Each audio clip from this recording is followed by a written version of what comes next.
Depuis sa sortie de prison, les moindres faits et gestes de Christian Quesada sont scrutés et beaucoup de questions sont posées.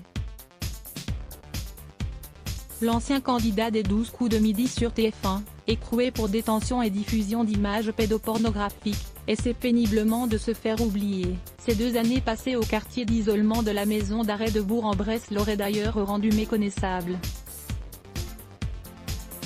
Le 29 avril, Cyril Hanouna et sa bande de chroniqueurs ont d'ailleurs diffusé son portrait imaginé par la revue Le Nouveau Détective, dans Touche pas à mon poste. Régulièrement insulté sur les réseaux sociaux, Christian Quesada a clôturé ses comptes personnels et aurait pris la direction du sud de la France. Son nom n'est d'ailleurs jamais cité dans le jeu de TF1 qui l'a rendu célèbre et riche. L'animateur Patrice Laffont qui l'avait reçu dans des chiffres et des lettres confiait d'ailleurs que le personnage lui paraissait étrange et suspect.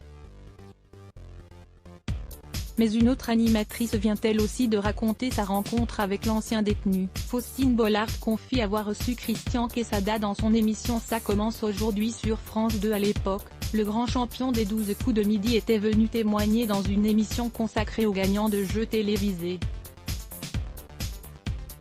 Aux côtés de Jean-Baptiste Guégan, révélé par l'émission La France a un incroyable talent sur M6, il avait raconté son épopée victorieuse dans le jeu phare de la mi-journée de TF1.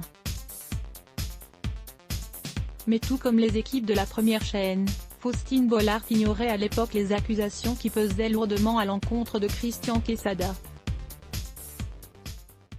Un grand regret pour l'animatrice de 42 ans, qui ne peut que constater qu'il a également échappé à la vigilance de ses équipes. On essaye de tout vérifier, notre service juridique verrouille chaque histoire.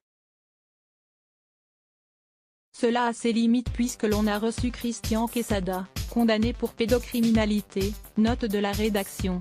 Mais on n'a jamais reçu quelqu'un qui nous racontait quelque chose qui ne s'était pas passé, sinon, tout le monde pourrait venir dire n'importe quoi, a relaté la compagne de Maxime Chatham dans les pages de FemmeActuelle. À voir aussi, Éric Zemmour, la liste des victimes s'allonge. Qu'à lire aussi les blocs ADS. Why?